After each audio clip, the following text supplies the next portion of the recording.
Et si on arrêtait de se battre avec son jardin? Si, au lieu de voir la nature comme une adversaire, on en faisait une alliée, pour créer un espace qui, au final, s'entretient presque tout seul? C'est un peu ça l'idée qu'on va explorer aujourd'hui.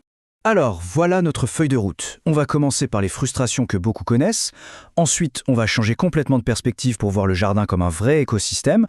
On fera connaissance avec ces héros méconnus, on verra comment les faire venir, et à la fin, on découvrira le résultat, un petit paradis qui vit sa vie. Allez, on entre dans le vif du sujet. Le jardinage, soyons honnêtes, ça peut vite ressembler à une guerre d'usure, pas vrai? La question est posée, sans détour. Est-ce que le jardin est un champ de bataille? On a souvent l'impression que chaque saison amène son lot de nouveaux ennemis à combattre, et les mêmes corvées qui reviennent encore et encore. Ah, la guerre contre les limaces, le pulvérisateur contre les pucerons, le mal de dos à force de désherber, c'est le quotidien de pas mal de monde. Mais cette approche frontale, en plus d'être épuisante, elle passe à côté de l'essentiel. Il y a une autre voie, bien plus harmonieuse. Et c'est là, vraiment, que tout bascule. Si on arrêtait de voir le jardin comme une parcelle à dompter, et si on le voyait pour ce qu'il est vraiment, un écosystème vivant. Un écosystème, d'accord, mais qu'est-ce que ça veut dire concrètement? En gros, c'est simple. C'est l'ensemble des êtres vivants, les plantes, les bestioles, les microbes, et leur environnement. Le sol, l'eau, le soleil. Mais le plus important, ce n'est pas chaque élément pris séparément, c'est la façon dont tout ça interagit. Dans un jardin, absolument tout est connecté. Imaginez un cycle, une boucle d'énergie. Tout part du soleil, hop, les plantes captent cette énergie, ensuite les herbivores arrivent et mangent les plantes, eux se font manger par les carnivores, et à la fin, quand tout ce petit monde meurt, les décomposeurs, les petites bêtes du sol, recyclent tout ça en nutriments. Et la boucle est bouclée, c'est un cercle vertueux. Maintenant que le décor est planté, faisons connaissance avec les acteurs principaux de notre histoire. Et vous allez voir, ce ne sont pas des ennemis, mais plutôt nos meilleurs assistants. Pour s'y retrouver, on peut les classer en 3 grandes équipes, chacune avec sa mission bien précise. On a les squads qui régulent les populations de ravageurs, celles qui assurent les récoltes de fruits et légumes, et enfin celles qui nous fabriquent un sol riche et fertile. On commence avec la star de l'escouade anti-nuisible, la coccinelle. Surtout sa larve, qui ressemble à une sorte de petit crocodile, c'est une machine à dévorer les pucerons. Un véritable insecticide sur pattes, complètement naturel et gratuit. Mais la coccinelle n'est pas seule, loin de là. Le hérisson, par exemple, c'est le cauchemar des limaces et des escargots, un allié de poids. Et puis dans les airs, des oiseaux comme le rouge-gorge font un travail remarquable en se nourrissant de chenilles et d'insectes. Une véritable armée de l'air. Passons maintenant à l'équipe de pollinisation.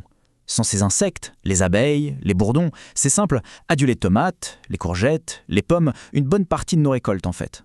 Leur rôle est juste vital. Et enfin, l'équipe la plus discrète, mais tout aussi cruciale, le service de nettoyage.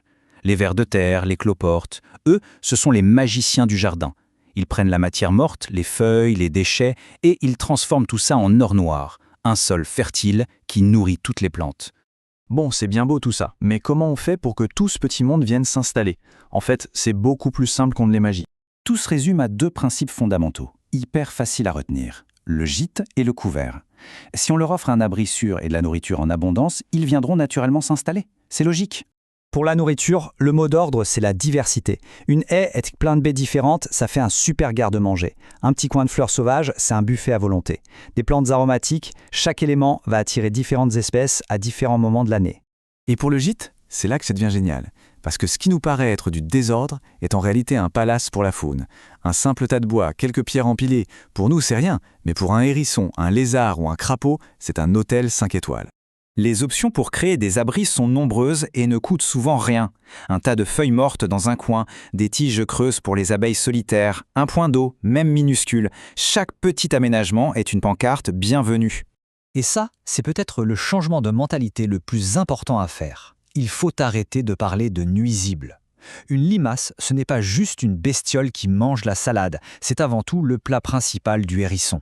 Le puceron, c'est le snack préféré de la coccinelle.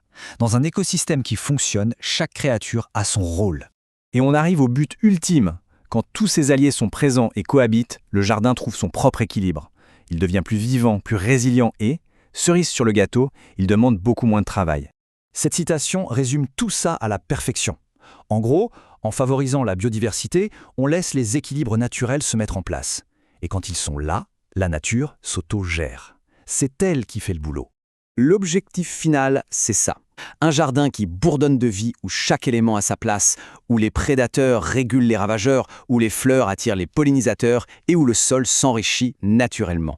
Alors, pour finir, une petite question pour la route. quel sera le premier petit geste pour inviter un nouvel allié? Un simple tas de bois dans un coin, quelques fleurs sauvages qu'on laisse pousser? Parfois, il suffit de pas grand-chose pour que la magie opère.